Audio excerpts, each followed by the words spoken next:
Je vous propose de monter. Et vous allez voir que la pyramide n'a pas l'air de dater d'hier.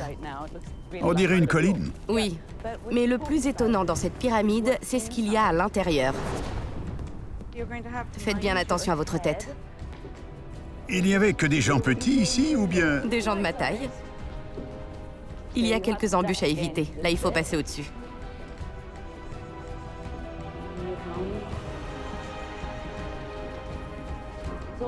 On doit avancer courbé, en signe de respect au grand roi Dieu. Juste pour ça? En partie, oui. Et voilà, nous y sommes. Oh mon Dieu, c'est incroyable. C'est fabuleux, n'est-ce pas? Que racontent tous ces hiéroglyphes? Ce sont des formules magiques ou des incantations religieuses qu'Amosis a fait graver dans la pierre.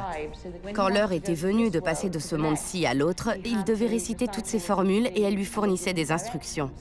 Lorsqu'il traversait des passages dangereux, par exemple, elle lui disait que faire ou que dire. Que disent-elles précisément? Il y en a une ici qui permet à Amosis, en récitant la formule magique, de triompher des démons.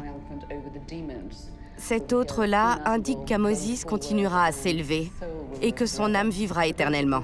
En gros, celle-ci lui permet d'établir sa domination sur toutes les créatures à tête de démons.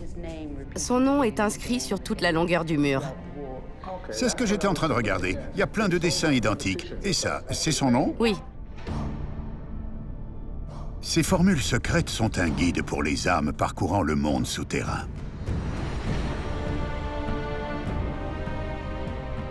Elles sont aussi la clé nous permettant de comprendre pourquoi la vie après la mort était si importante pour les Égyptiens. Ici, c'est la chambre funéraire principale. Oui, c'est ça. L'endroit le plus important. Et ça, c'est... Ah ben oui, ça, c'est un sarcophage. Oui.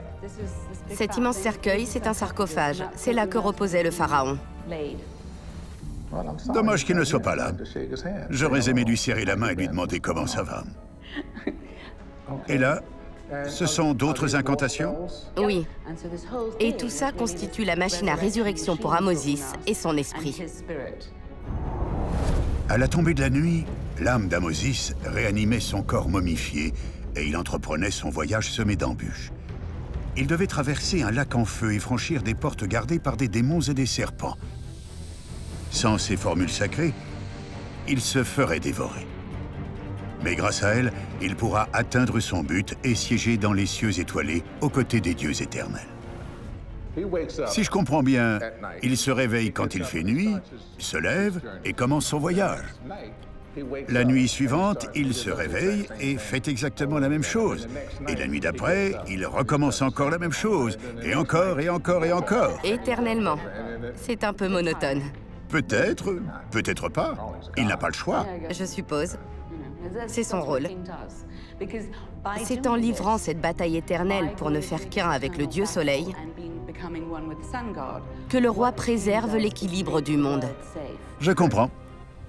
Y a-t-il un autre chemin pour sortir, qui ne m'oblige pas à me plier en deux? Désolé, mais nous devons encore nous prosterner pour ne faire qu'un avec les étoiles éternelles.